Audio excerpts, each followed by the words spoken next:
Salut tout le monde, c'est Pop François et aujourd'hui on va parler de l'appareil photo sous iOS 7. Donc on peut toujours y accéder via un petit raccourci. Donc ici sur ce fameux lock screen tout changé, tout nouveau. Donc on peut voir que tout a changé, on peut toujours accéder aux anciennes photos. Donc là je n'en ai aucune prise récemment. Donc avant on pouvait accéder à toutes nos anciennes photos en cliquant là seulement à celles qu'on a prises dans la session actuelle. Là par exemple je peux prendre une vidéo toujours en appuyant, là on peut toujours faire ça, ça va nous prendre des petites captures d'écran, voilà, donc et là on arrête la vidéo, donc on va aller voir ça. On peut voir que ça a bien évidemment pris les photos et la vidéo qu'on peut lire très facilement. Voilà. Donc après ça dépend de votre appareil. C'est pas la mise à jour iOS 7 qui va avoir amélioré vos nombres de mégapixels évidemment.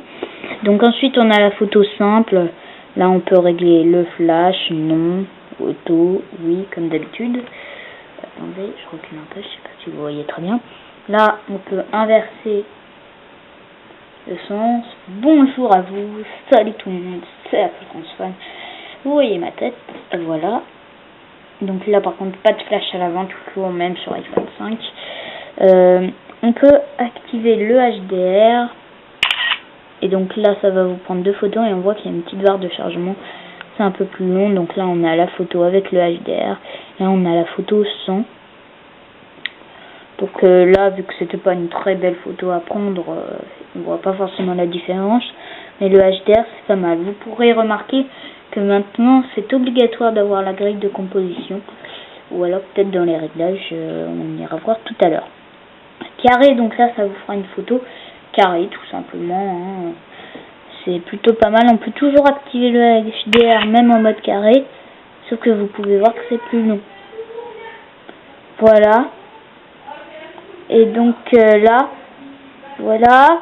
Et donc là, on peut voir avec le HDR. Oui, je crois que c'est ça. Oui, on voit là de toute manière la petite icône HDR ou sans le HDR. Donc là, c'est plus carré. D'ailleurs, je peux vous montrer, hein. Voilà, là, on voit que la photo est plus grande que là, alors que c'est exactement la même photo. C'est juste le mode qui a changé. Ce mode carré, il est nouveau, mais en fait, avant, on pouvait tout simplement recadrer. Donc là, on a toujours le mode panorama, où le HDR n'existe pas. Et donc, rien n'a changé. On appuie là et on tourne. Voilà. Voilà, donc toujours un peu compliqué à mon goût, je trouve. C'est beaucoup plus simple sur Android en fait, je trouve. Donc voilà, après ce n'est que mon avis, vous pouvez très bien adorer. Donc voilà. En mode photo ou en mode carré, je suis pas sûre. Oui, en mode carré et en mode photo, pas en mode vidéo, ni en mode panorama, vous avez la possibilité d'ajouter des effets. Donc les voilà. Donc c'est plutôt pas mal, il n'y en a pas encore beaucoup. Donc là on a Process, voilà. Ah oui, faut peut-être que j'enlève le HDR maintenant. Et puis voilà, enfin on a tout plein d'effets un peu de noir. C'est pas vraiment extraordinaire. Rebonjour encore les abonnés. Voilà. Ce que j'ai pas aimé, c'est que déjà, il faut choisir Known. Donc pour l'instant, ceux qui ne savent vraiment pas parler anglais, bon, normalement tout le monde sait ce que veut dire Known, mais disons qu'on ne sache pas du tout parler anglais, il n'y a pas, donc sûrement que ça sera en français hein, après, mais moi j'aurais préféré, vous voyez, peut-être un petit bouton désactivé, ou un truc comme ça. Je pense que ça aurait été plus sympa et plus simple à comprendre, même si normalement tout le monde sait ce que veut dire Node.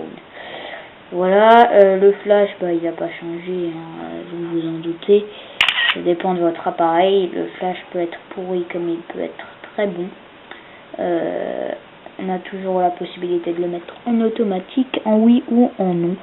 Ça n'a pas changé. Donc voilà quelques extraits de photos que j'ai pris donc à l'instant avec vous.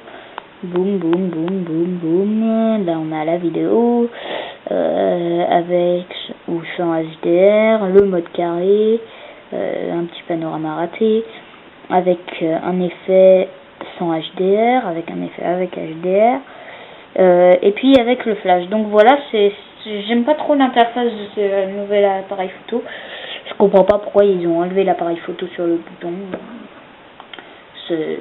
Voilà, c'était pas moche quoi, enfin voilà, je sais pas. Les barres noires en haut, pour moi c'est totalement dégueulasse. Il y a qu'en mode vidéo que ça redevient transparent, que c'est pas mal.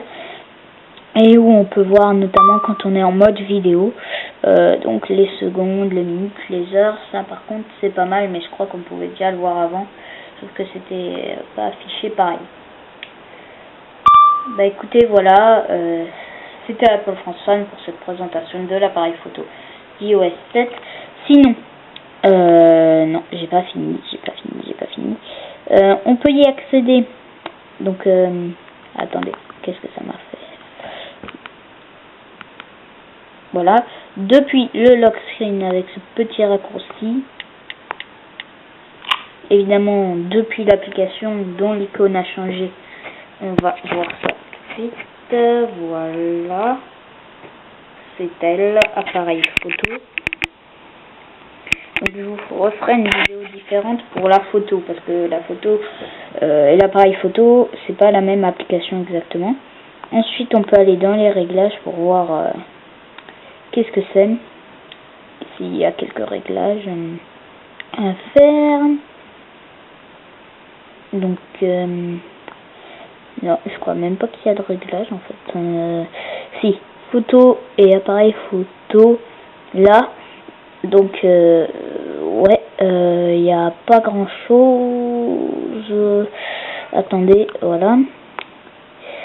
Donc ça, c'est pour faire des diaporamas. La caméra guide, je sais pas ce que ça veut dire. Je crois que c'est les effets. Ensuite, on a le HDR. Donc, si vous activez l'option conserver l'original, ça conservera la photo sans le HDR et avec le HDR. Et ensuite, c'est des fonctions que je vous montrerai. Donc, quand je vous présenterai l'application photo en elle-même et pas appareil photo. Donc voilà, c'était Apple France Fan et je vous dis à très bientôt pour d'autres